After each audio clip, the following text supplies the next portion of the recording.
Hello welcome back to my channel. അപ്പോൾ എല്ലാവർക്കും പുതിയൊരു വീഡിയോയിലേക്ക് സ്വാഗതം. ഞാൻ ഇന്ന് വന്നിരിക്കുന്നത് ഗോതമ്പ് നുറുക്ക് കൊണ്ട് നല്ല സോഫ്റ്റ് ആയിട്ടുള്ള ദോശയും നല്ല ക്രിസ്പി ആയിട്ടുള്ള ദോശയും എങ്ങനെ ഉണ്ടാക്കാമെന്ന് കാണിച്ചു തരാനാണ്. നമ്മൾ ഗോതമ്പ് നുറുക്ക് ഞാനിപ്പോൾ ഈ കപ്പിൻ്റെ അളവിലാണ് ഗോതമ്പ് നുറുക്ക് പറയുന്നത്. അപ്പോൾ ഞാനൊരു പാത്രം എടുത്തിട്ടുണ്ട്. അപ്പോൾ ഞാൻ എടുത്തിട്ടിരിക്കുന്ന കപ്പിന് 2 കപ്പ് ഗോതമ്പ് നുറുക്കാണ് ഞാൻ എടുക്കുന്നത്. ഇതുപോലെ റേഷൻ കടയിൽ നിന്നൊക്കെ കിട്ടുന്ന വലിയ നുറുക്ക് ഗോതമ്പില്ലേ, അതാണ് എടുക്കുന്നത്. ഇപ്പോൾ 2 കപ്പ് ഗോതമ്പ് നുറുക്ക് ഞാൻ ഈ പാത്രത്തിലേക്ക് ഇട്ട് കൊടുക്കുന്നുണ്ട്. ഏത് പാത്രത്തിനാണോ നിങ്ങൾ അളക്കുന്നത് അതേ അളവിൽ ബാക്കി എല്ലാ സാധനങ്ങളും എടുക്കുക. ഗ്ലാസ്സിനായാലും അളന്നെടുത്താൽ മതി.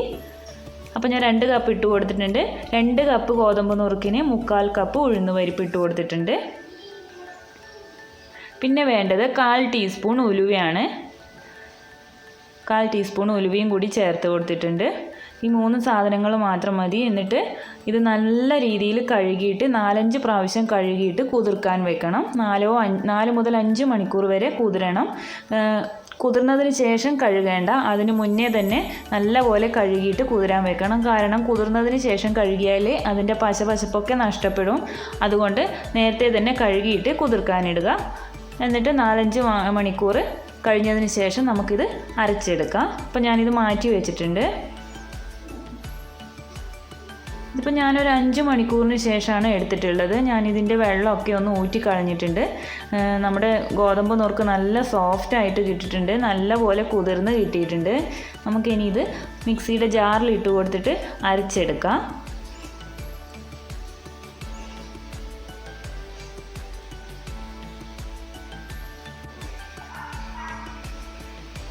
അപ്പോൾ ഞാനിത് മിക്സിയുടെ ജാറിലേക്ക് ഇട്ട് കൊടുത്തിട്ടുണ്ട്. 1/4 കപ്പ് ചോറ് ഇട്ട് കൊടുത്തിട്ടുണ്ട് അതിനകത്തേക്ക്.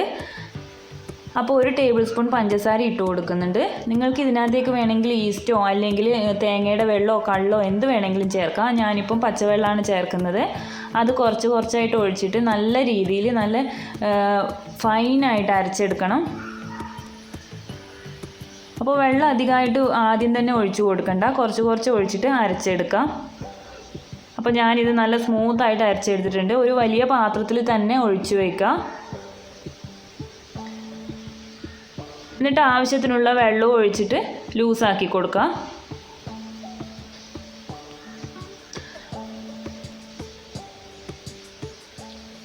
ഉപ്പ് ഇപ്പോൾ ചേർത്ത് കൊടുക്കേണ്ട ആവശ്യമില്ല. നമ്മൾ എപ്പോഴാണ് ദോശ ഉണ്ടാക്കുന്നത് ആ സമയത്ത് ചേർത്ത് കൊടുത്താൽ മതി. ഞാൻ ഇനി ഇത് രാവിലെ എടുക്കാനാണ് ഉണ്ടാക്കുന്നത്. ഇപ്പോൾ ഏകദേശം ഇന്ന് ഒരു വൈകുന്നേരം 7 മണിയാകുമ്പോഴാണ് ഞാനിത് അരച്ച് വെച്ചിട്ടുള്ളത്. ഇനി ബാക്കി സമയം നമുക്കിത് പുളിക്കാൻ വേണ്ടി വെക്കണം. അപ്പോൾ പിറ്റേ ദിവസം രാവിലെയാണ് ഞാൻ ഇത് ഉണ്ടാക്കുന്നത്. അപ്പോഴാണ് ഞാൻ ഉപ്പ് ഇട്ട് കൊടുക്കുന്നത്. ആ സമയത്ത് ഇട്ട് കൊടുത്താൽ മതിയാവും. നിങ്ങളുടെ ആവശ്യത്തിനനുസരിച്ച് ഇത് ലൂസാക്കി എടുക്കാം. ഞാനപ്പോൾ ഈ അളവിൽ ലൂസാക്കിയിട്ട് നല്ലപോലെ മിക്സ് ചെയ്ത് എടുത്തിട്ടുണ്ട്. ഇനി നമുക്കിത് അടച്ച് വെച്ചിട്ട് നാളെ രാവിലെ എടുത്തിട്ട് ദോശ ഉണ്ടാക്കിയെടുക്കാം.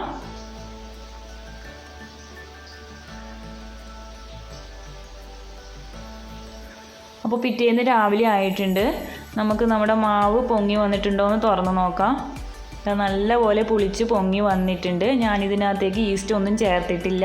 ഉലുവ മാത്രമേ എക്സ്ട്രാ ചേർത്തിട്ടുള്ളൂ, വേറെ ഒന്നും ചേർത്തിട്ടില്ല. അപ്പോൾ ഈസ്റ്റ് ചേർക്കാതെ നല്ലപോലെ പൊങ്ങി കിട്ടും. അപ്പോൾ ഞാനിപ്പോൾ ഉപ്പിട്ട് കൊടുക്കുന്നുണ്ട്. ഉപ്പിട്ടതിന് ശേഷം നന്നായിട്ടൊന്ന് മിക്സ് ചെയ്തെടുക്കാം. നല്ലപോലെ പൊങ്ങി വന്നിട്ടുണ്ട്.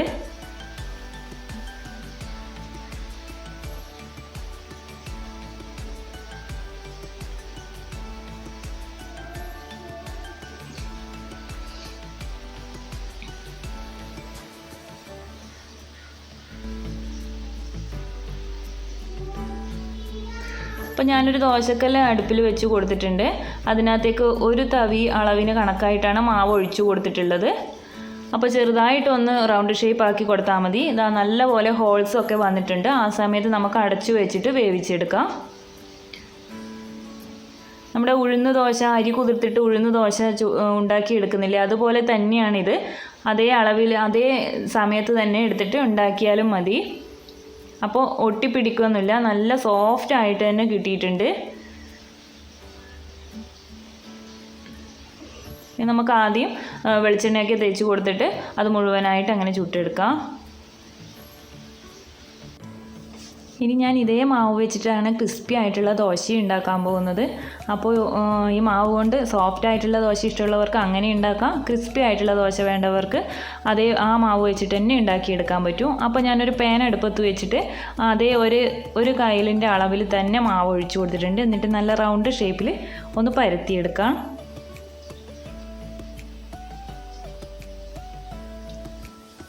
എന്നിട്ട് അടച്ച് വെച്ചിട്ട് വേവിച്ചെടുക്കാം.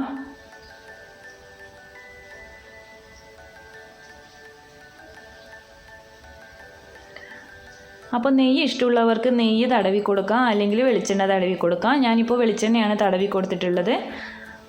അപ്പോൾ നമ്മുടെ ക്രിസ്പി ആയിട്ടുള്ള ദോശയും ഇവിടെ റെഡി ആയിട്ടുണ്ട്. ഇതെല്ലാം നിങ്ങൾക്ക് ഉഴുന്ന് കൂട്ടാതെ രാവിലെ അരിയും അരച്ച് ചുടുന്ന നേരിയ ദോശയില്ലേ, അങ്ങനെ വേണമെങ്കിലും ഈ നുറുക്ക് ഗോതമ്പ് വെച്ച് തന്നെ അതുപോലെ തന്നെ അരച്ചിട്ട് നിങ്ങൾക്ക് നേരിയ ദോശയായാലും ഉണ്ടാക്കിയെടുക്കാൻ പറ്റും. നല്ല ടേസ്റ്റാണ് അങ്ങനെ ഉണ്ടാക്കിയാലും. അപ്പോൾ ഞാൻ ആ സോഫ്റ്റ് ദോശയൊക്കെ ഉണ്ടാക്കി എടുത്തിട്ടുണ്ട്. അതിന് കോമ്പിനേഷനായിട്ട് എടുത്തിട്ടുള്ളത് ഉരുളക്കിഴങ്ങ് മസാലക്കറിയാണ്. ഇതിൻ്റെ കൂടെ ചട്നി കറി ആയാലും നല്ല ടേസ്റ്റാണ്. അപ്പോൾ നല്ല സോഫ്റ്റ് ആയിട്ട് കിട്ടിയിട്ടുണ്ട് ദോശ. അതുപോലെ തന്നെ കിട്ടിയിട്ടുണ്ട്. നമ്മൾ അരി അരച്ചിട്ട് ഉണ്ടാക്കിയെടുക്കുന്ന പോലെ തന്നെ കിട്ടിയിട്ടുണ്ട്. ഇതിന് ടേസ്റ്റ് മാറ്റമൊന്നുമില്ല. ഗോതമ്പ് നുറുക്കാണെന്ന് കരുതിയിട്ട് ഗോതമ്പിൻ്റെ അതേ ടേസ്റ്റ് ഒന്നും വരുന്നില്ല. ഗോതമ്പ് ദോശ തിന്നുന്ന പോലെയൊന്നുമില്ല. നല്ലൊരു പ്രത്യേക ടേസ്റ്റാണ്. നിങ്ങൾ എന്തായാലും ട്രൈ ചെയ്ത് നോക്കണം. അപ്പോൾ നമ്മുടെ ക്രിസ്പി ആയിട്ടുള്ള ദോശയും ഇവിടെ റെഡിയാക്കി എടുത്തിട്ടുണ്ട്. അപ്പോൾ ഇന്നത്തെ ചെറിയ റെസിപ്പി എല്ലാവർക്കും ഇഷ്ടമായിട്ടുണ്ടെങ്കിൽ ലൈക്ക് ചെയ്യുക, ഷെയർ ചെയ്യുക, സബ്സ്ക്രൈബ് ചെയ്യുക. നിങ്ങളുടെ അഭിപ്രായങ്ങളൊക്കെ ഒന്ന് കമൻറ്റ് ബോക്സിൽ രേഖപ്പെടുത്താം. അപ്പോൾ നെക്സ്റ്റ് വീഡിയോ ആയിട്ട് വരുന്നത് വരെ ഓക്കെ, ബൈ.